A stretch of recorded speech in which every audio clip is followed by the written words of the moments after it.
Góðan daginn og velkomin í Silfrið. Hingað tíminn á eftir kemur Gylfi Arnbjörnsson, forseti ASÍ. Við ætlum að ræða aðeins ólguna innan verkalýðshreyfingarinnar sem óneitanlega komin upp. Hún kemur líka til mín Ingibjörg Eva Þórisdóttir, doktorsnemi í sálfræði við Háskóla Reykjavíkur. Við ætlum að ræða aðeins snjalltækin og samfélagsmiðlana og áhrifin sem að þetta að hafa á bæði okkur fullorðna fólkið og börnin. En við byrjum hérna á vettvangi dagsins. Við erum komin til mín Birgir Ármannsson, þingflokksformaður Sjálfstæðisflokksins, Sigríður Rut Júlíusdóttir, lögmaður, Björt Ólafsdóttir, formaður Bjartrar framtíðar og Helga Vala Helgadóttir, þingmaður Samfylkingarinnar og formaður stjórnskipunar- og eftirlitsnefndar.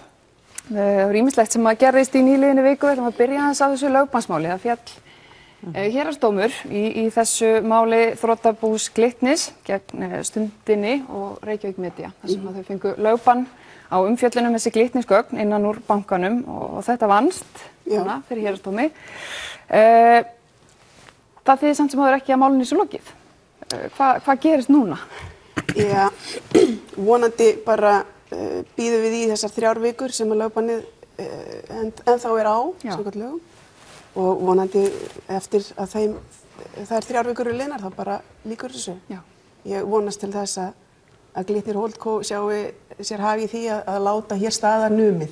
Þetta komið gott. En það hægt að áfrýja og það áfrýja til Landsréttar og þá heldur lögbannið bara í eitthvað óákveðinn tíma. Hvað getum við verið að tala um þarna í? Já, málsmeðferðartíma fyrir æðri dómstól. Já. Það er bara svolítið, við svo sem getum ekki beinlínis svara því að það er ekki komin mikil reynsla á hversu langa tíma með þennan nýja dómstól, sko. Þetta nýja dómstig. Já. En þetta geti verið einhverju mánuðir? Já, geti verið það. Birgir, þetta það er ýmislegt sem að bara fyrir utan þessar augljósu réttmætu spurningar fjölmiðlafrelsi og tjáningarfrelsi sem að vakna upp að það náttúrulega ekki hjá því að líta. Þetta er mál sem að hefur varað núna í meira en 100 daga, sem er langur tími, það sem að lögbann sett á fjölmiðil. Blasir ekki við að það þarf að gera eitthvað, breyta einhverjum reglum og lögum til þess að svona get ekki gerst að þetta komi fyrir einhverja dómstóla miklu fyrir? Ég er sammála því. Ég held að þetta í raun og veru ágætt að hafa þetta dæmi fyrir augunum með þetta að þetta er auðvitað allt og langur tími sem þetta tekur og í tilviki af þessu tagi þá náttúrulega má segja að maður undrast það í raun og veru hvað þetta hefur tekið langan tíma miðað við aðstæður í málinu. Ég held að það þurfi að fara yfir þetta ferli allt saman og skoða hvaða reglum er hægt að breyta þannig að það sé hægt að fá skorið úr rétt og skyldur aðila í þessu miklu fyrr heldur en raunin er samkvæmt þessu. Þarna eru auðvitað að ræða hagsmuni sem togast á en almannahagsmunir hljóta vera að niðurstaðan liggi fyrir sem allra fyrst. Þannig að niðurstaða dómstól sem getur þó vegið og metið þau sjónarmið sem þarna koma til, sem eru annars vegar persónuverndarsjónarmið og hins vegar tjáningarfrelsissjónarmið, að dómstóll geti tekið afstöðu til þess með á miklu skemmri tíma. Já. Helga Vala, þið í stjórnarandstöðunni ætlið þið að setja þetta oddinn með einhverjum hætti. Ertu sammála því að við sjáum í Bandaríkjunum þetta dagaspursmál þegar svona komið fyrir jafnvel æðsta dómstólinn hjá þeim? En þetta er líka dagaspursmál. Þetta eru náttúrulega mjög miklir hagsmunir og ég velti fyrir mér af hverju þetta þarf að taka allan þennan tíma. Ég væri til í að skoða það hvort að það væri rétt að sleppa sýslumannshlutanum og fara beint inn í dóm með svona kröfu. Við erum með fordæmi fyrir því að úrskurðir eru kveðnir upp bara strax á staðnum innan sólarhrings, til dæmis í gæsluvarðhaldsmálum. Þar eru bara 24 tímar frá því að eitthvað ástand hefst, það er að segja handtaka og þar til ákvörðun er tekin til dæmis gæsluvarðhald eða annað. Og við erum með fleiri svona þvingunar í sakamálum, þvingunaraðstæður sem eru bara unnar mjög hratt. Lögmenn er alveg vanir því að þurfa stundum að bara ýta öllu til hliðar í sínum störfum og fara bara í þetta í jafnvel 24 tíma. Já. Þannig að ég veit að Rut og fleiri lögmenn veigra sér ekkert við því að vinna þannig að þeir eru undir það búnir með sína faglegu þekkingu að geta bara tekið mjög hratt á málum. Þannig að það þarf ekki 100 daga til að klára svona mál. Það á að vera hægt bara að úrskurða í rauninni strax bara eins og er til dæmis í svona þvingunaraðstöðunarmálum og svo mögulega, og þá skilar greinargerð, nú ef þú unir ekki úrskurðu þá kærur hann innan 3 daga upp í æðra dómstig. Þannig að ég myndi vilja sjá þetta fúnkera þannig. Ég hef smá áhyggjur af því að ég sá það núna fyrir helgi að það á að fara að skipa nefnd. Ég dæsti bara svolítið inn í mér af því að mér langar svo óskaplega mikið til þess að við séum örlítið skilvirkari. Mér finnst góðra gjalda vert að skipa nefndir en ég held þetta sé samt þannig mál að við getum alveg aðeins svona verið pínu svona kannski. Ef ég má kannski aðeins taka boltan sko, það sem ég veist skipta svolítið miklu máli hérna er að er að ræða fjölmiðil sem að lögbannið er lagt á og fjölmiðlar eru bara þannig gerðir að það innan þeirra starfa ritstjórnir og það bera mjög sterka ábyrgð á því sem að hleyptir út í samfélagið og þeir standa alltaf undir þessari ábyrgð, það gera auðvitað gera allir mistök en fjölmiðlar taka þetta alvarlega. Og þess vegna væri frekar einfalt að það væri hægt að fókusera á þann part að þegar að einhver ætlar að setja lögbann eða vill setja lögbann á tjáningu fjölmiðils sem að meðal annars sko lítur skildum samkvæmt fjölmiðlalögum og skilgreindur í fjölmiðlalögum. Hvað fjölmiðl? Það bara skilgreint í fjölmiðlalögum. Að þá væri hægt að taka það út fyrir sviga og segja bara, við ætlum að hafa sérráðstöfun þegar það verið að reyna að leggja lögbann á fjölmiðil, að þá ætlum við að láta aðra reglur gilda og fara hraðar í hlutina, heldur en annars. Já, líka lögbann við birtingu þó að það sé kannski ekki fjölmiðillinn. Já, ég veit að, jú. Já, þetta snýst náttúrulega líka fjölmiðillinn alltaf öðrum megin. Já, þetta snýst náttúrulega, sko, fyrst og fremst það að sko í þessu máli að það er engin dómari sem að metur þessi 2 réttindi, það er að segja friðhelgisréttin og tjáningarfrelsið. Það er engin dómari sem metur það fyrir en núna 110 dögum síðar. Það er bara þagga niður í umfjöllinu. Stjórnmála umræðu í aðdraganda kosninga og það er sko til þess gert að hafa, þegar svoleiðis er gert, hvort sem það sé tilgangurinn með þögguninni eða ekki, það felur það í sér að það er sko líkindi til þess að það hafi áhrif á niðurstöðu kosninga. Og þetta er náttúrulega sérstaklega tekið fram í niðurstöðu dómstólsins, hversu alvarlegt þetta er út af tímasetningunni. Akkurat.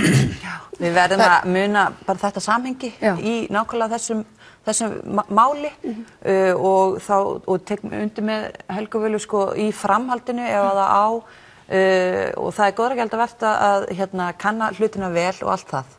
En þegar það liggur vel fyrir að þetta er að taka of langan tíma og svo getum við líka rætt það og það er kannski annað.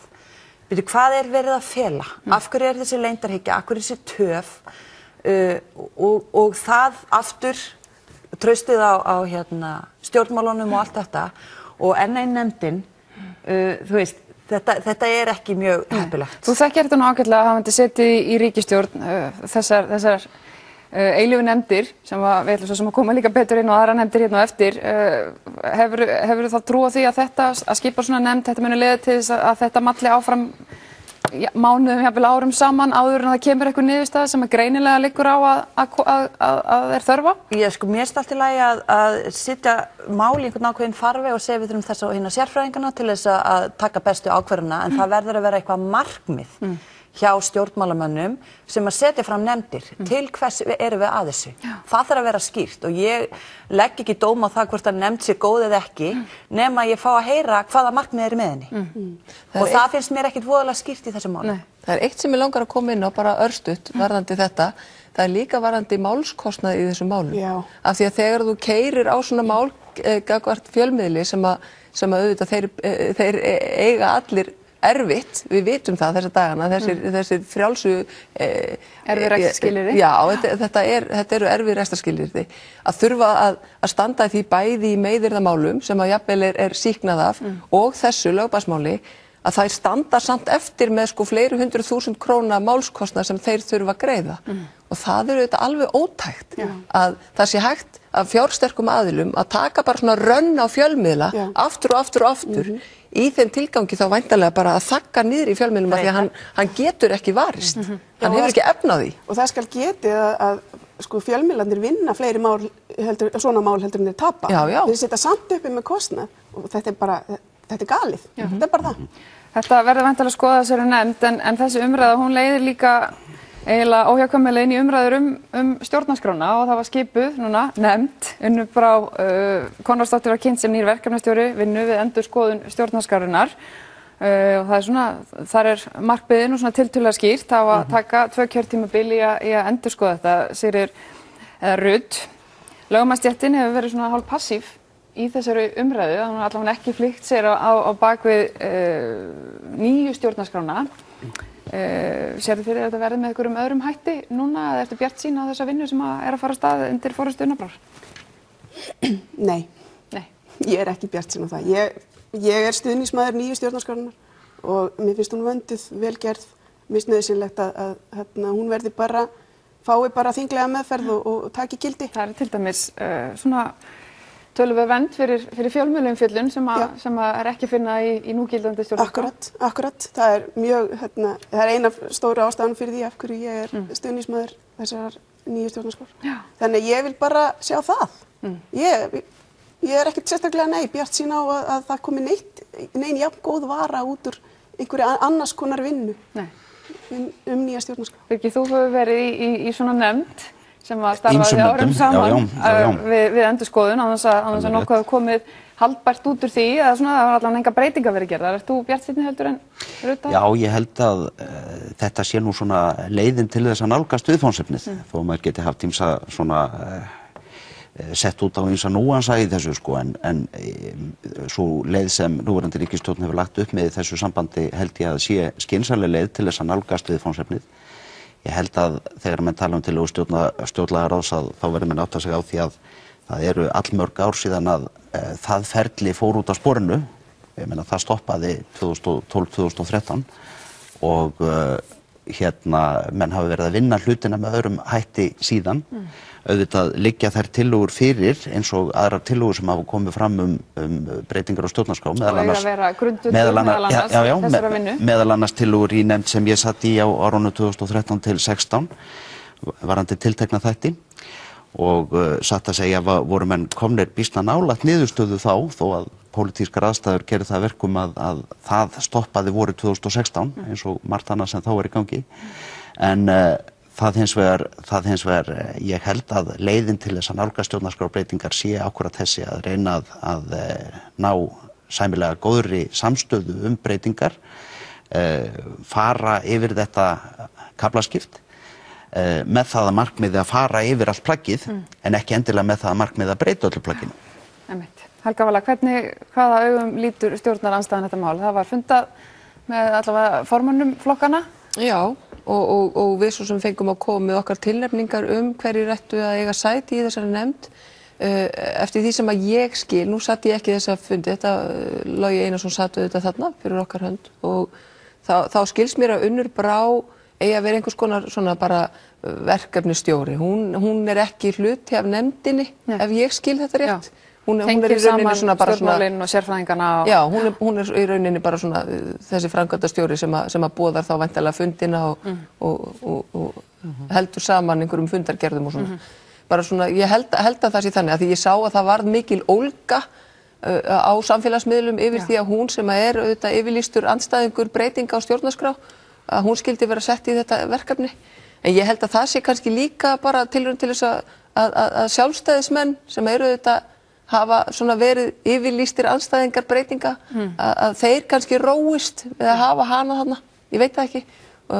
Nú eigum við eftir að sjá hverjir fari í nefndina þannig að ég ætla að leyfa mér ennþá að vera bara bjartsýn á að fólk nálgist þetta án þess að vera í skotgröfum flokkspólitíkur. Heldur nálgist þetta af þeirri virðingu að þetta er okkar grundvallarplagg okkar þjóðarinnar og þetta er okkar samfélagssáttmáli og það er það sem skiptir máli að við erum núna að starfa eftir samfélagssáttmála sem að meðal annars forseti Íslands hefur grátbeðið okkur að laga af því að það er meingallað þetta plagg þannig að ég vona að okkur beri gæfa til þess að nálgast þetta án þess að vera með flokksglerugun á nefnu. Ég ætla að taka smá upp ég ætla að fara hans yfir í dómaraskipunarmálið, landsréttarmálið. Dómsmálaráðherra kom náttúrulega fyrir nefndina þína, Helga Vala, í vikunni og kom síðan í fréttaskýringaþættinum, kom fram í fréttaskýringaþættinum Kveiki og fjallaði gögn sem ekki hefur sést, allavega ekki opinberlega, samskipti ráðherra við starfsmenn ráðuneytanna og þetta var tekið fyrir á þessum fundi. Hvað sérðu gerast í þessu núna? Er þetta mál bara búið eða heldur nefndin áfram að rannsaka það og hvaða steinum á eftir að velta við í þessu máli? Já, nei, málið er nú ekki búið. Það er langt frá því að vera búið, myndi ég halda, með að við bara þá þætti og þau atriði sem komu fram í síðustu viku. Við fundum á morgun og Birgir er einmitt þarna, situr þessa fundi einmitt fyrir sinn flokk. Og erum að fá gesti á morgun og munum jafnframt á morgun ræða framhaldið. Umboðsmaður Alþingis hefur sagt að hann ætli ekki að opna málið hjá sér á meðan að við erum í þeirri vinnu. Þannig að við svona þurfum að ræða það á morgun hvort að það sé ekki rétt að við kannski aðeins bökkum núna og leyfum umboðsmanni að taka við keflinu og hefja sína faglegu athugun. Þetta er það sem að við kannski munum ræða á morgun. Ég veit ekki hver niðurstaðan verður af því inn í nefndinni en mér finnst svona, maður er auðvitað bara að reyna að gera þetta rétt og við vorum búin að ákveða að leyfa öllum gestunum sem að koma fyrir nefndina að koma fyrst og ráðherra svo, en svo óskaði hún eftir því sérstaklega að fá að koma og þá þótti mér sem formanni nefndarinnar eðlilegt að við myndum hleypa henni að því það er ótækt auðvitað að ráðherra sitji út í bæ og bíði eftir að fá að koma fyrir nefndina og allir hinn að tala ráðherra. Þannig að mér fannst það bara kurteisi að hleypa henni að núna. Mér langar að spyrja það eins, það var frétt hjá RÚV núna í vikunni sem að fór undarlega lágt og það var frétt sem sagt nýlegan dóm Evrópudómstólsins. þar sem að ólögmæt skipun dómara leiddi til þess að dómar viðkomandi voru ómerktir og Skúli Magnússon fyrirverandi formaður dómarafélagsins svona kannski svaraði því ekki endilega hvort að þetta gæti átt við landsrétt og þá dóma sem að sá dómstóll kemur til með að fella. Er þetta eitthvað sem að þið hafið mögulega áhyggjur af? Já, þetta er auðvitað sú staða sem við erum í. Og það var það féll dómur hjá EFTA-dómstólnum fyrir 3 árum sem var sambærilegur og núna Evrópudómstóllinn það að ólöglega skipaður dómstóll eða dómur eða dómarar, einstakir dómarar, þá verða dómar sem að viðkomandi hefur kveðið upp ómerktir. Sú staða sem að við erum í auðvitað að kollegar okkar fari með dóm sem að viðkomandi hefur þá tapað og fari upp í Hæstarétt og láti á þetta reyna. Af því að við erum ekki bara með það að ráðherra fer gegn lögum við tillögu sína, heldur líka álitaefni varðandi bara atkvæðagreiðsluna á Alþingi. Og lögspekingar eru ekki sammála það hvort að rétt hafi verið að þingið gæti greitt atkvæði alla 15 umsækjenduna, alla 15 dómarana.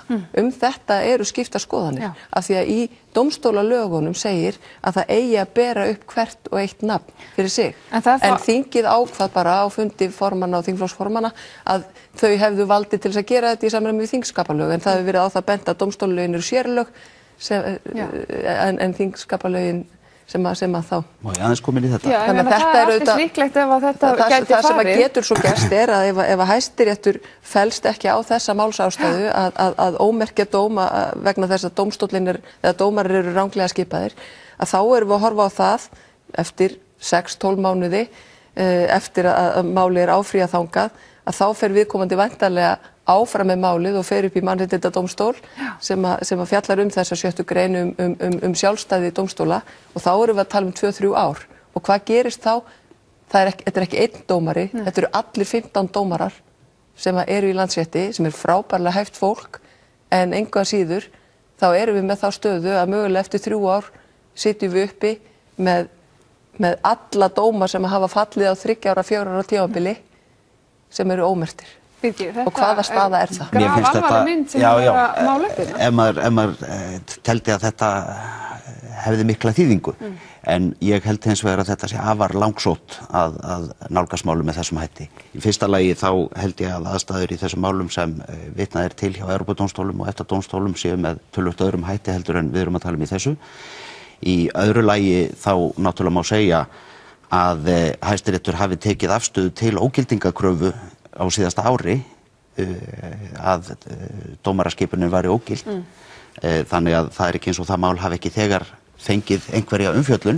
Já, þeirri kröfu var hafnað þegar þeir dómarar sem ekki voru skipaðir. Þeim þetta var vísað frá á síðasta ári, en síðan þannig að það væri mjög einkennilegt ef það kæmi aftur upp með einhverjum hætti. Ég veit auðvitað ekki hvernig lögmenn gætu orðað kröfur eða málsástæður í þeim efnum, en mér finnst það mjög skrítið ef það kæmi aftur upp vegna þess að það var auðvitað fyrsta krafa þeirra umsækjenda sem höfðu mál á síðast ári að þetta væri ógilt.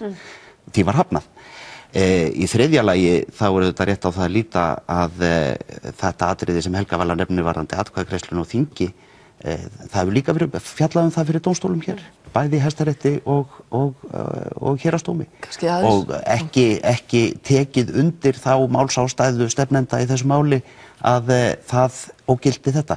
Fyrir utan sem ég geti síðan farið löngumáli yfir hvernig hlutinni gengu fyrir sig síðasta vor, sem voru náttúrulega kannski aðalega í því horfi að hver og einn á þingi gat gert athugasemd við fyrirkomulag atkvæðagreiðslunnar, menn voru vitandi um það og það var enginn sem gerði það.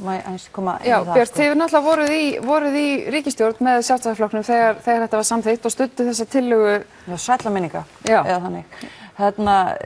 Já, eins og er bara að koma núna í ljós og sem auðvitað við vissum ekkert af því þá, að það er þessi nýju gögn í málinu sem að sýna að stjórnsýslan, ráðuneytin, veittu ráðgjöf eða vildu gera það allavega, reyndu það, sem að talaði þá átt að og vöruðu ráðherrann við að gera hlutina með þessum hætti.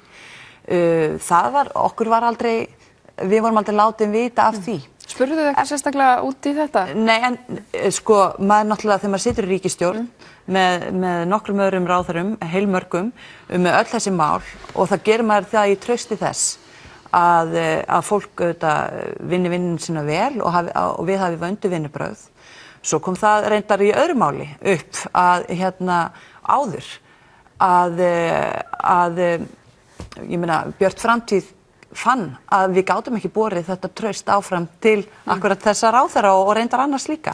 Þannig að við segðum okkur frá samstarfinu út af því að traustinu var ekki fyrir að fara. Hefði þessu upplýsingar legið fyrir að starfsmenn og sérfræðingar ráðuneytanna væru að ráðleggja ráðherra að gera þetta öðruvísi, hefði þið þá ekki? Já, sjálfsögðu, þá auðvitað, sko, þá fer maður auðvitað öðruvísi yfir málið. Þá fær maður að vita það, hvað er, þá kafar maður ofan í hlutina á þann hátt eins og verið að gera núna. Það var aldrei það að ræða þá. Ég verð að gera athugasemd við eitt í þessu, og það er auðvitað það að þau sjónarmið að ráðherra hefði ekki sinnt rannsóknarskyldu sinni með nægilega góðum hætti, komu auðvitað fram við umfjöllun málsins í þinginu, meðal annars frá gestum sem komu á fund stjórnskipunar- og eftirlitsnefndar, og það var fjallað og það var rætt. Og hún mótmælti því, það ekki, ráðherra? Jú, enda metur hún það öðruvísi og mat það öðruvísi. En allir sérfræðingar og Hæstiréttur? Ekki allir sérfræðingar. Við erum að tala um það. Já, hún hefur ekki ennþá bent á neina aðra sérfræðingar sem var aðlaga með þetta svona. Nei, en niðurstaðan er svo að 10. grein stjórnsýslulaga er matskennd regla. Hún er regla sem felur í sér að stjórnvald skuli áður en ákvörðun er tekin, rannsaka mál til hlítar. Sem ekki var gert. Hvernig það er gert fer eftir aðstæðum í hverju tilviki fyrir sig. Það er ekki skýrt skapalón sem hægt er að setja hlutina inn í og ráðherra, ég veit það, en ég er að benda á það að ráðherra var auðvitað meðvitaður athugasemdir sem hefðu komið fram. Við vorum ekki meðvitaður. Jú. Nei, Birgir, við höfum enga vitneskju þessar athugasemdir. Það kom fram í málsmeðferð áður en að þið greiddu atkvæði þinginu þá kom það fram með skýrum hætti að þetta voru skiptaskoðanir. Heyrðu, það kemur fram að það séu skiptaskoðanir, þessi gögn voru ekki fram, kom ekki fram. Nei, og ég get ekki haft skoðun á einhverju eða skiptaskoðun á því sem ég hef ekki hugmynd að sé liggja á borðinu. Og það þetta það sem lífeyrir stendur í kúnni. Já, embættismaður í ráðuneytinu getur komið með sjónarmið það að eitthvað beri að athuga betur áður en ákvörðun tekin. Hefði það breytt meiru heldur en það þegar að einhverjir gestir á fundi stjórnskipunar- og eftirlitsnefndar, aðrir sérfræðingar á einhverju sviði komi, það ekki í siðareglum að ráðherra beri undantekningarlaust að fara eftir athugasemdum frá embættismönnum í ráðuneytunum. Ráðherra þarf að spyrja og fá álit, en ráðherra auðvitað tekur ábyrgð á sinni niðurstöðu. En síðan náttúrulega verðum við að horfa á það í þessu samhengi að efnislega þessi punktar sem komu fram í þessum tölvupóstum tveggja starfsmanna sem störfuðu fyrir hæfnisnefndina og síðan setts ráðuneytisstjóra komu líka fyrir í nefndinni í stjórnskipunar- og eftirlitsnefnd þingsins, voru ræddir þar og voru kannski aðalefni þeirra funda þegar menn voru að velta fyrir sér hvernig þeim málum bæri að haga. Og ég verð að segja bara að þetta atriði þá það auðvitað þannig að ráðleggingar einstakra embættismanna eins og í þessu tilviki tveggja starfsmanna hæfnisnefndarinnar og setts ráðuneytisstjóra binda ekki hendur ráðherra, en ráðherra þarf að hlusta og taka afstöðu til þeirra niðurstöðu. Já, og það náttúrulega skýrt að þessi ráðherra dómsmála hlustar ekki á marga nema kannski sjálfa sig, og það sem auðvitað svo sorglegt í þessu öllu og það sem ég finnst svo erfitt að horfa upp á og bara hreinlega leiðinlegt að stærsti flokkurinn á Íslandi fylkir sér saman við það að þverskallast við og segja nei, víst þetta mátti, það má gera þetta svona. Og það svo bara sorglegt að skorturinn er auðmýkt og hvað ég segja, bara kannski hæfnin til þess að lesa bara hvernig almenningur tekur í þetta, væri ekki bara betra fyrir flokkinn, fyrir ráðherrann að segja, mér urðu á mistök og mér finnst það leiðinlegt og þetta skal ég alls ekki gera aftur. Ég bara þetta svona bara point til ykkar, ég held að myndi kannski bara virka betur, en það sem að mér langar að segja og skiptir miklu málu til við erum að ræða traust á pólitíkinni og öllu því sem á nú mitt að fara í nefndin og allt það. Þetta snýst það hvað við stjórnmálum gerum sjálf. Og þá vil ég segja bara í þessu samhengi að við fengum í þessari ríkisstjórn mjög góða heimsókn frá umboðsmanni Alþingis inn á ríkisstjórnarfund til okkar, þar sem var farið ofboðslega faglega yfir það og við látum vita af því allir ráðherrar í þessari ríkisstjórn að stjórnsýslan væri boðin og búin, umboðsmaður Alþingis væri boðin og búin til þess að veita okkur ráðgjöf svo við værum ekki að gera vittleysur, svo við værum ekki að lenda í svona málum og auðvitað ef það einbyttur vilji til þess að lenda í honum svona eins og virðist vera núna, þá náttúrulega kannski ekki til neins að ræða svona við fólk, en við vissum af því að við máttum sækja okkur ráðgjöf og það gerir maður og svo sannarlega, og ég vil bara að það komi fram svo að nú að við höldum í það traust sem að þó á þessari stjórnsýslu að maður fekk iðulega góða ráðgjöf, maður ekkert alltaf sammála, en það var farið í gegnum mál og maður gat fengið að vega og meta þessa hluti mjög vel og það var frumkvæði hjá fólki sem hefur það atvinnu og ber þær skyldur eins og umboðsmaður og allt stjórnkerfið að hjálpa okkur í þessu, en auðvitað ef að fólk segir bara nei, það veitir enginn betur en ég, að þá auðvitað staðan uppi eins og hún núna. Sigríður, hvernig blasir þetta við þér? Já, mér finnst nú nokkuð augljóst að eins og það virðist hafa komið í ljós að starfsmenn ráðuneytisins voru að gera þær athugasemdir sem að Hæstiréttur síðan var sammála, það var bara þetta ferli var ekki í lagi. Það hefði þurft að fara fram ákveðin rannsókn og ákveðin samanburður sem að virðist af þessum tölvupóstum að ráðherrann hafi mátt vita, ég hafa búið að segja henni það, sérfræðingarnir hennar í ráðuneytinu. Það finnst mér eitt. Svo finnst mér, ég ekki talsmaður þess að ráðherra sem gerðu afturreka með embættisfærslur eigi by default að segja af sér. Ég ekki talsmaður þess. Það reyndar fer eftir tegund málana. Þetta málinu reynda bara þannig að það alvarlegs eðlis. Þetta var að skipun dómara. Þannig að ég myndi nú segja að það væri alvarlegra heldur en að það væri einhver annars konar embættisfærsla sem að þarna væri undir. Það sem undir hér trúnaðartraust almennings á dómstólum og fulltrúar ríkisvaldsins eins og ráðherra má ekki grafa með athöfnum sínum með orðum, grafa undan trausti almennings á dómstólum. Það bara, finnst mér mjög alvarlegt og ég rosalega ósátt við orðfæri þessar ráðherra í kjölfarið og þetta með ég sjálf sérfræðingur, þetta finnst mér allt til þess fallið og allir hafa rétt á að gagnrýna dóma og líka ráðherra. En ráðherrar eru samt í þeirri stöðu að þeir verða að gæta orða sinna og þeirra gagnrýni verður að vera málefnaleg. Hún má ekki bara vera, ég bara ekki sammála Hæstarétti og ég sjálf sérfræðingur. Þetta finnst mér mjög, mér finnst þetta alvarlegt. Þannig ég eiginlega komin á þá skoðun og hún nálgast það að ég fari að segja, heyrðu, hún þarf að segja af sig út af þessu.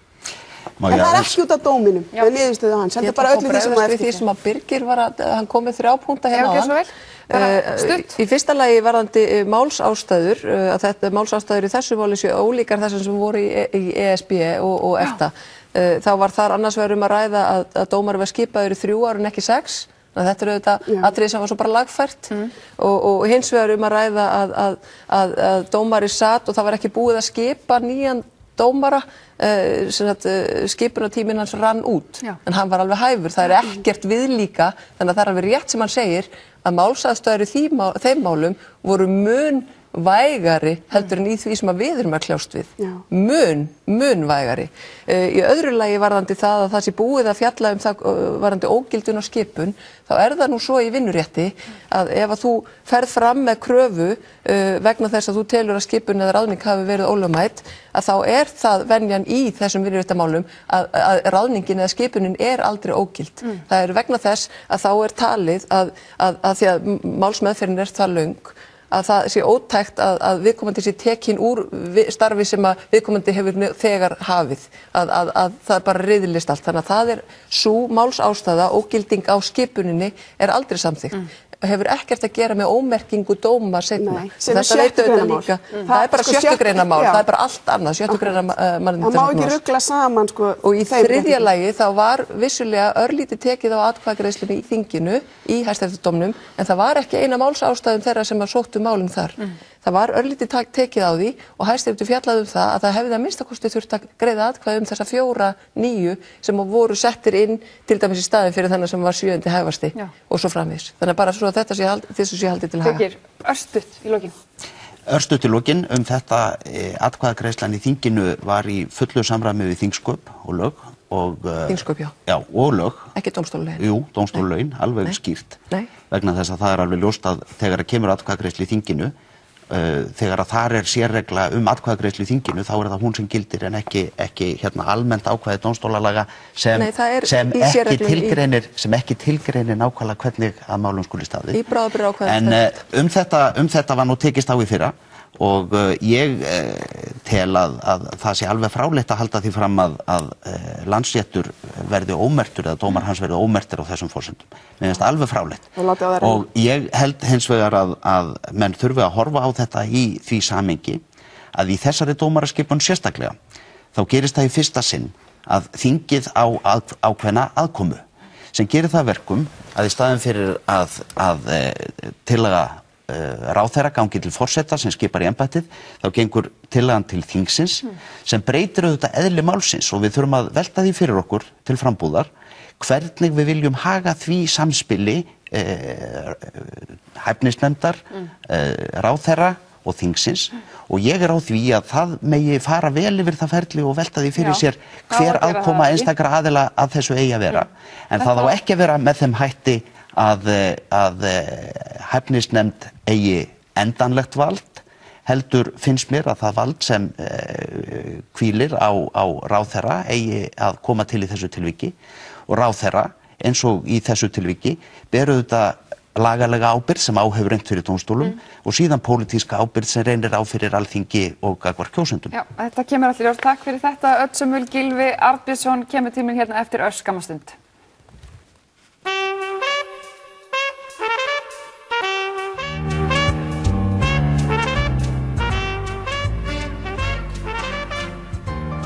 En sestur hérna hjá mér Gylfi Arnbjörnsson, forseti ASÍ. Við ætlum að ræða aðeins stöðuna á verkalýðshreyfingunni. Velkomin Gylfi. Takk fyrir það. Ég held að sé alveg ljóst að það sé megi kalla þetta ólgu innan verkalýðshreyfingarinnar. Þú náttúrulega hefur verið í þessu lengi en svona ég og mín kynslóð og þau sem yngri eru, við vorum sem sagt börn eða ófædd þegar þjóðarsáttin var gerð og ég man ekki til þess að svona ágreiningur og ósætti hafa verið uppi bara í minni tíð. Hvernig skýrirðu þessa það sem ég vil kalla ólgu og hvernig er svona þín upplifun af þessu sem forseti ASÍ? Já, ég held að sumarleyti getum við sagt að áhrif hrunsins sé kannski birtast hjá okkur í verkalýðshreyfingunni. Það er þetta ekkert nýlunda í sjálfu sér þó að það kannski verið kerið einhver tíma þá bæði þjóðarsáttina og reyndar fyrir í okkar verkalýðssögu hafa menn tekist á baráttuaðferðir. Og það er þetta bara held ég vel. Við erum þetta hreyfing sem að nærist á hugsjón og hjartalagi og ekkert að því að yngri kynslóð komi fram og vilji svona slá í drömburnar og brýna okkur og ég held að í því felist mjög mikilvægt aðhald. Það að gerist núna, við reyndar við þar aðstæður að ég hefði frekar viljað sjá okkur, tala okkur inn í samstöðu, eins og við erum að glíma við bara mjög óvenjulegar aðstæður og framundan eru mjög mikil verkefni sem við þurfum að vinna og þau verkefni held ég við vinnum bara saman. Já. Þannig ég hef svolítið ágjörð því líka að þetta svona, já við höfum haft okkar sigra minnstakosti í samstöðinni en ekki í sundrungunni. Nei. Sko þessi ólga svona virðist alltaf persónu gera svolítið í þér og formanni VFR Ragnari Þór Ingólfssyni. Síðan kemur núna þessi baráttu innan Eflingar sem við höfum ekki séð áður, Sólveig Anna að bjóða sig þar fram og hún svona kallar eftir markvissi, róttækri og herskárri stéttabaráttu. Ertu ósammála því að þessi þörf á þessu og hafið þið sofnað á verðinum þegar kemur að einmitt svona róttækni? Nei, það til nú ekki vera. Ég get lítið tjá mig afstöðu Ragnars Þórs til mín persónulega. Það er ekkert nýtt. Hann tvisvar búið sér fram gegn mér á þingi og ekkert því að segja sjálfur sér. Ég hef verið að kalla svolítið eftir því hvaða málefnið það sem við erum að glíma við og er ykkur ágrunum ykkur þau og ég verð nú ekki alveg var við það. Ég er bara viðurkenna það, þannig ég er ekki alveg að skilja það. Varðandi eins og róttæknina, jú það er alveg rétt að það eru skipta skoðanir í okkar hreyfingu. Það er líka skipta skoðanir innan okkar aðildarfélaga hvaða baráttuaðferð er best. Men má ekki gleyma því að þessi kjarasamningar sem við erum að vinna með núna, sem Alþýðusambandið sjálfsög gerði ekki það eru aðildarfélögin sem gera kjarasamninga en ekki ASÍ. Okkar verkefni er þá að leiða saman hestana þegar það er hægt. Það tókst ekki 2015 og 2015 var samið degi eða 2 dögum fyrir upphaf verkfall, þannig að Efling boðaði verkfall við þessa samninga og náði þess árangri sem að fólst í því að kaupmáttur launa og sérstaklega kaupmáttur lægstu launa hefur vaxið hér meira. Það er ekki bara Íslandsmet, það er náttúrulega bara við heimsmet hvað þau tekist á að lyfta kjörunum. Þannig að ásökunin á forystu Eflingar í þessu leyti, eða VFR, við þessar aðstæður náðist niðurstaðan einmitt með að beita dálítið herskárri aðferð en var gert áður. Sko hún Sólveig Anna frambjóðandinn talar í rauninu það að verkalýðsforystan hafi ekki virt hana og fólk í hennar stöðu viðlits. Ertu bara, hún er þarna ómenntaður leikskólastarfsmaður, ertu ósammála þessu? Já, nú skil ég alveg í sjálfur sér óþreyjuna, ég skil alveg væntingarnar og tel mjög mikilvægt að við hlustum eftir þessu. Þeir kjarasamningar sem við verðum að gera og ekki bara þessi kjarasamningur heldur síðastliðin 20 ár á vettvangi Alþýðusambandsins, nú er verkefnið aðildarfélaganna. En það hefur verið samstaða innan okkar að hækka betur lægstu laun heldur en meðallaun. Við erum bara að ná svo miklum árangri að gera þetta að bilið á milli lægstu launa og meðallauna á Íslandi er minna heldur en alla Evrópu. Okkur hefur tekið svo vel að gera þetta að til dæmis eru háskólamenn hjá ríkinu mjög ósáttur við þessa niðurstöðu. Þeir hafa bæði verið að framleiða myndbönd til að draga það fram að fólk á lægstu launum í Alþýðusambandinu sé allt of nálægt menntafólkinu. Þannig að við erum að gera þetta við dálítið erfiðar aðstæður í því að reyna að lyfta þessu lægstu launum sem okkur hefur tekist mjög vel. Það sem að hins vegar hefur gerst á sama tíma, sjáðu. Við erum sem búin að bæta lægstu launin mun meira en meðallaunin.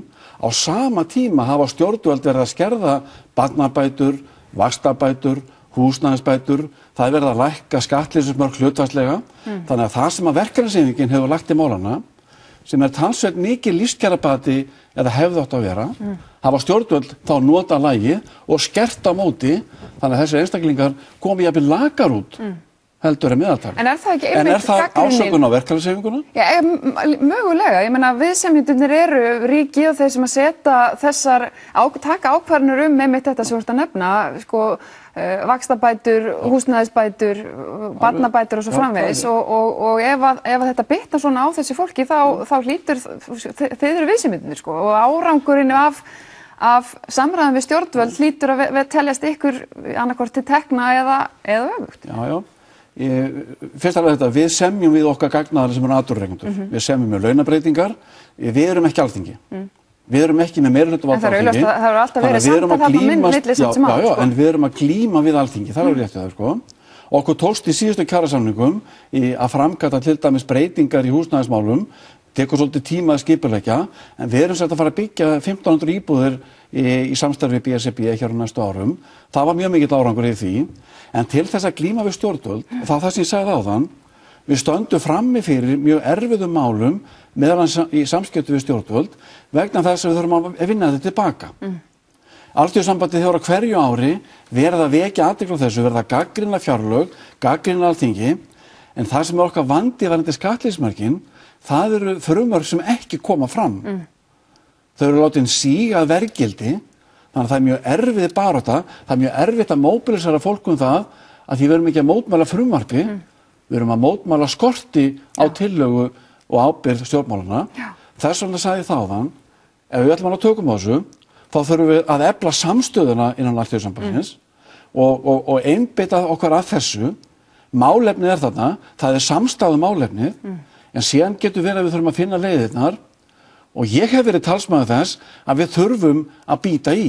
Við þurfum að láta stjórnvöld og atvinnurekendur finna fyrir því afli sem er eitthvað hreyfingu. En ég held það var gert síðast. Það er alveg ljóst að þessi samstaða sem þú ert að kalla eftir, hún er ekki til staðar og virðist vera miklu frekar klofningur. Ég meina, hversu mikið áfall væri það ef að VR til dæmis gengi út úr þessu samstarfi? Þetta eru 20.000 félagsmanna. Já, ég ítreka það. Það er alveg ljóst að það er mjög mikið áfall fyrir félagsmenn Alþýðusambandsins, þar með tali félagsmenn VR, vegna þess að með fullri virðingu fyrir starf VR, þá nær VR ekki að lyfta þessu verkefni eitt. Það þarf samstöðu innan Alþýðusambandsins, þannig að þau málefni sem að formaður VR hefur talað fyrir frá því að hann tók við, eru málefni sem kallar á það að vera með sterka samstöðu innan Alþýðusambandsins til að ná fram. Ef við klofnum eins og þarna gæti farið, þá er það auðvitað ávísun á það að ná ekki fram þessu verkefnum. Hefur áhyggjur að þetta muni ekki, að sama geti gerst þá mögulega í Eflingu og svo vitum við að ólgu á Akranesi náttúrulega, jafnvel Húsavík. Erum við að missa eða sem sagt bara horfa á verkalýðshreyfingina sem við þekktan undanfarin ára kannski liðast í sundur jafnvel? Ég ætla bara að vona ekki, skilur, það er ekki alveg í mínum höndum, sko. Ég hef verið og talsmaður þess að það eigi að efla þessa samstöðu, en til þess að ná samstöðu í hreyfingu sem telur 120.000 manns með ólíka hagsmuni og ólíka skoðanir, þá er það viðfangsefni að vinna það með þeim hætti að við náum að finna okkur ykkur samlefnara, ykkur málefni sem getur sameinast Það gerum við gjarnan á þingum Alþýðusambandsins og síðan er það bæði miðstjórn Alþýðusambandsins og þeir 15 einstaklingar sem sitja í henni, en líka samninganefndir aðildarfélagana sem í sínum samningum verða þá að fylgja eftir kröfunni. Og það hefur að minnsta kosti tekist. Ég er búin að vera í þessu verkefni í 10 ár. Ég var kosin í hruninu. Ég er ekkert óvanur því að það sé ólga innan minn raða. Ég vil ekki ganga svo langt að segja að sá klofningur hafi orðið. Við erum búin að gera æði marga kjarasamninga. Þeir kjarasamningar hafa verið samþykktir fyrir utan eitt sem var felldur þarna í byrjun 2014 en síðan á endanum samþykktur. Þannig að það er þetta viðfangsefni síðan þinga okkar að fjalla forystuna, fjalla stefnuna. Og það er kosið, það er þing hjá ykkur væntanlega þá núna í haust. Það er í haust, já. Sko, ef við gefum okkur, ef að Sólveig Anna skildi vinna og hún er væntanlega sammála Ragnari Þór, hann hefur til dæmis sagt að ef hún vinni að þá sé þér ekki sætt lengur í embætti. það eru rosalega margir og meiri hluti innan ASÍ, innan þessara tveggja félaga. Hafa þau styrk til þess að hreinlega fella þig á næsta þingi ef fer sem horfir? Já, nú ertu búin að gefa rosalega margu ef þarna í þessu. Nú hef ég engin afskipti sjálfur sér af kosningu innan okkar aðildarfélaga. Það bara viðfangsefni félagsmanna viðkomandi félags að velja sér forystu. Þeir síðan tilnefna inn á þing. Ég sjálfur úr VR og það búið að kjósa mig 5 sinnum sem ég tók við annað hvert ár. Ég get ekki kvartað við því, ég hafi ekki notið stuðnings. Sá stuðningur fór vaxandi og endanum var ég síðan sjálfkjörinn síðast. Hvort að ég fari fram næst, það eitthvað sem ég þarf að gera upp við mig og ég hef bara sagt það við mitt bakland. Ég ákveða gjarnan í júnímánuði hvort að ég gefi kostum mér vegna komandi þings. Og það það bara eitthvað viðfangsefni sem ég þarf að setjast yfir og ég get ekki sagt það meira núna sko. En það ekki þannig að 2 formenn tveggja félaga mæti með öll atkvæðin sko. Það eru 80 eitthvað fulltrúar frá VR, það eru 60 eitthvað fulltrúar frá Eflingu. Ég búin að vinna með þessu fólki ekki bara í 10 ár sem forseti, heldur líka sem framkvæmdastjóri og sem hagfræðingur. Þannig að ég þekki alveg mæta vel aðstæður í þessum félögum.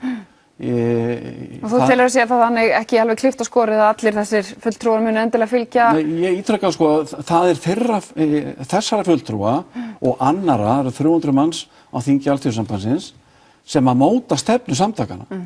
Ég hef verið talsmaður umbóta, ég hef verið talsmaður þess að fara í þetta kannski ögnhægar, líta til Norðurlandana, vera með landvinning á hverju ári og forðast niðursveiflunar, forðast það að missa þetta frá okkur, eins og gerðist í hruninu. Ef síðan hreyfingin mótar eitthvað þá stefnu sem ég treysti mér ekki til að fylgja, þá hefur það áhrif á mitt val. Og að sjálfsögðu hlýtur það fólk að vilja hafa einhvern annan í stafni en fólk vil breyta stefnu. En er það ekki einmitt þessi ágreiningur, er ekki ágreiningur fyrst og síðast akkúrat þessa stefnu? Þetta sem að mætti jafnvel kalla svona hræðslubandalag milli verkalýðshreyfingarinnar og atvinnurekenda og ríkisins þetta höfrungalaup, launa og verðbólgu og svo framvegis sem að alltaf hefur verið einhvern veginn að passa. Ég kannast ekki við þetta bandalag sem þetta lýsa sko. Við erum bara búin að vera í einhverju verkefni verkalýðshreyfingin að reyna að glíma við það að ná tilbaka því sem við mistum í hruninu, að ná tilbaka kaupmætti og stöðu okkar fólks. Okkur hefur tekist að gera það býsna vel. Kaupmáttur í dag ekki bara í sögulegu hámarki í Íslandi, miklu hærra en var fyrir hrun, heldur líka hefur við gert betur heldur en nokkurt annað land í Evrópu. Það ekki vegna þess að það hafi verið í einhverju bandalagi við atvinnurekendur, það vegna þess að okkur tókst að sannfæra og þrýsta á atvinnurekendur að gera þetta. Það tókst með verkfallshótunum síðast. Þannig að þetta ekki eitthvað heilagt bandalag gegn launafólki. Við erum einfaldlega að vinna fyrir hönd launafólks að reyna að koma þeirra réttindum á framfæri. Það svo margt annað sem við erum að glíma við síðan hér daglega, undirbúða vinnumarkaði, í stöðu erlendra verkamanna hér og svo framvegis, sem við erum að vinna í hérna daglega. Og í Guðanabænum farum við ekki að tala þetta sem eitthvað heilagt bandalag með atvinnurekendum gegn mínu fólki sko. Þannig það ekki og verður aldrei sko. Nei. Gylfi, kærar þakki fyrir komuna. Við komum hérna aftur að öskuminnsbari.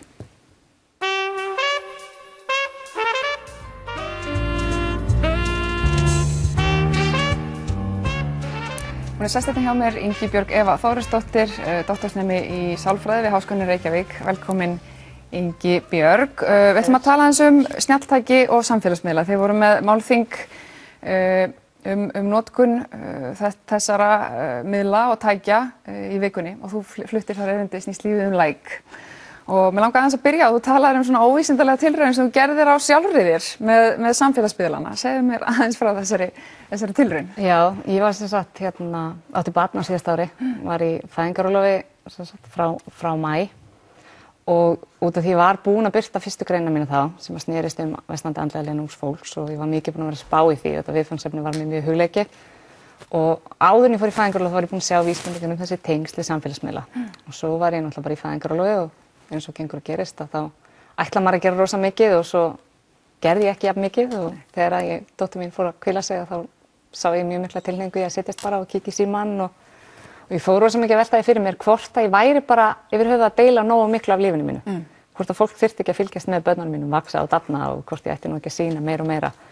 Og upp frá því spratt þessi hugmynd hjá mér að gera smá svona óvísandilega tilraun á sjálfur mér og ég ákvað í 1 viku að bara dæla inn svolítið upplýsingum og birta meira og sjá hvaða áhrif það hefði á mig. Opna fyrir alla. Og opna, já, ég opna fyrir alla, ekki það, ég ekkert vissum að það hefði endilega rosa margir aukalega séð, en bara þetta að bæta sko og vera alltaf að setja meira efni inn.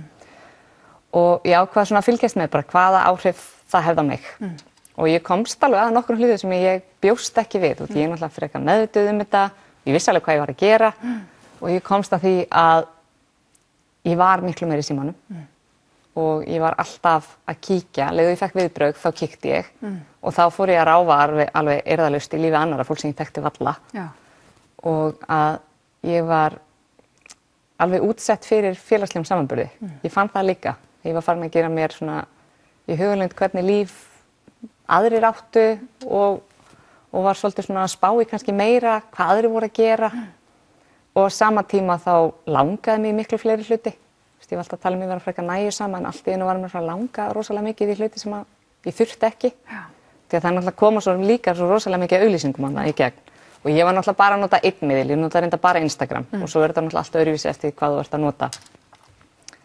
En þú hefur verið að skoða náttúrulega sérstaklega í þínum fræðastörfum, þá hefur verið að skoða sem sagt svona sálfræðileg áhrif á íslensk ungmenni. Já. Og sem að má kannski mögulega einmitt yfirfæra á fullorðna fólki svo sem líka þá við séum kannski aðeins betur varin fyrir því. Segðu mér aðeins sko við höfum náttúrulega heyrt þetta margoft að þetta hafi öll þessi skjánotkun og samfélagsmiðlar og þessi samanburður sem þú nefna hafi slæm áhrif á ungt fólk. Segðu mér aðeins frá því sem þú hefur verið að skoða. Ég hef verið að skoða fyrst og fremst hérna bara líðan ungs fólks og við erum búin að skoða þróun yfir tíma og þegar við sjáum sem sagt að þróunin var að vísa til þess að fleiri ungu fólki leið verr heldur en áður, þá fórum við að skoða svona hvað geti mögulega verið að valda þessu og samfélagsmiðlar var eitt af því sem við sáum að það voru tengsl. Núna erum við að vinna í því að skýra hvernig þessi tengsl eru en við notum náttúrulega fræða samfélagið okkur til stuðnings, þannig að við notum rannsóknir sem aðrir hafa gert og það sem að rannsóknir sýna þessi tengsl milli mikillar notkunar samfélagsmiðla eða skjánotkunar við andlega vanlíðan og jafnvel líkamlega vanlíðan eru til staðar. Hvernig þessum tengslum er nákvæmlega háttað skiljum við ekki alveg og það má alveg ætla að þetta sé ólíkt fyrir ungmenni heldur en eldra fólk en rannsóknir eru mjög oft gerðar á svona ungum fullorðnum, kannski 18 ára til 25 ára. Og það er margt sem bendir til þess að hætta á samfélagsmiðlum eykur vellíðan en svo erum við náttúrulega að spá í sko við getum líka alveg leitað meira inn á samfélagsmiðla ef okkur líður illa. Já. Þá svona spurning við förum á samfélagsmiðla sem lætur okkur líða illa eða við förum okkur líður illa og þess vegna förum við á samfélagsmiðla. Það er svona hringrás ekkur. Já, það getur orðið hringrás og við vitum ekkert alveg nákvæmlega hvernig þessu samband er hátt og það er svo mikilvægt að skilja þetta. Já. En vegna þess að við finnum þetta á okkar eigin skinni, þess vegna langar okkur svo mikið að komast að því hvað er í gangi. Já. Þess vegna er mikill áhugi á þessu málefni vegna þess að við finnum þetta á okkur eigin skinni, við finnum að þetta hefur áhrif á líf okkar. Hvaða áhrif eru það sérstaklega sem að þið svona verðið vör við? Það eru, sko eins og þú ert að horfa á ungt fólk, það er náttúrulega félagslegur samanburður. Þú ert að skoða líf annarra, óttinn við að missa af, þú veist alveg hvað allir eru að gera og ég meina þegar ég er að lagst upp þá, og það er nú ekkert eitthvað geðveikt mörg ár síðan, þá vissirðu kannski ekki alveg hverju þú varst að missa af. Nei. Þú vissir ekki að þið var ekki búið í partíið, að þú sást ekki hverju voru í partíinu og hvað var gaman í partíinu og heyrði bara um það eftir á því. Kannski liðið allavega illa á smá tíma á meðan en þú varst ekki alveg bara með þetta í beinni. Nei. Já, þannig að félagslegur samanburður eins og ég var búin að segja og svo er Þetta er kvið og þunglindi. Já, og þetta er svona sko leiðir sem hafa áhrif á andlega líðan. Þú ert að leitast eftir viðurkenningu. Ég meina, ef þú setur eitthvað inn, hver er hvatið þinn? Hvers vegna viltu setja inn mynd? Hvers vegna viltu deila svona mikla lífinu þínu? Væntanlega viltu fá eitthvað svona viðbrögð. Já. Og ef við höldum að það að fá like og viðurkenningu frá samfélagsmiðlum eigi eftir að sko hjálpa okkur að líða vel, þá er það kannski svolítið svona röng sýn á lífið. Þess að við þurfum fyrst og fremst að vinna í þessu hjá okkur sjálfum. Já. En sko það sem að þú talaði sérstaklega líka var að við þyrftum að finna þarna eitthvað svona hinn gullna meðalveg því að þetta er náttúrulega ekki, þó við séum svona tiltölulega meðvituð einhverjar slæmar afleiðingar af of mikilli notkun, þá hefur þetta líka einhverjar góðar hliðar, þannig að svona einhvern veginn sumir tala um að það er bara að banna þetta en það er kannski ekki endilega það sem að svona kannski sérfræðingarnir er að leggja til eða hvað? Nei, við viljum alls ekki banna tæknina. Ég meina, við notum hana öll og okkur líður öllum vel að geta haft samband við ættingjar okkar og geta skoða það sem er að gerast í heiminum og það er alls ekki pointið að reyna að banna hlutina. Og það er margt gott. Hófleg notkun getur styrkt félagsleg tengsl okkar. Það að eiga í félagslegum samskiptum á miðlunum er alveg gott, en við þurfum líka að eiga í félagslegum samskiptum út fyrir miðlana. Vegna þess að þetta kemur ekki í stað fyrir samskipti augliti til auglits. Það er samfélagslega byltingar og opnari umræða geðheilbrigðismál eins og bara ég er ekki tabú. Þetta skiptir gríðarlega miklu máli fyrir samtalið í samfélaginu. Og þú talar það líka að sko, þið eruð vöru við það að unga fólki væri kannski meira núna tilbúið að segja frá því að ræða bara yfir höfuð andlega líðan sína heldur en kannski fyrir einhverjum tíma síðan. Getur verið að þessar byltingar hafi einmitt og þessi opna umræða hafi gert fólki það auðveldara?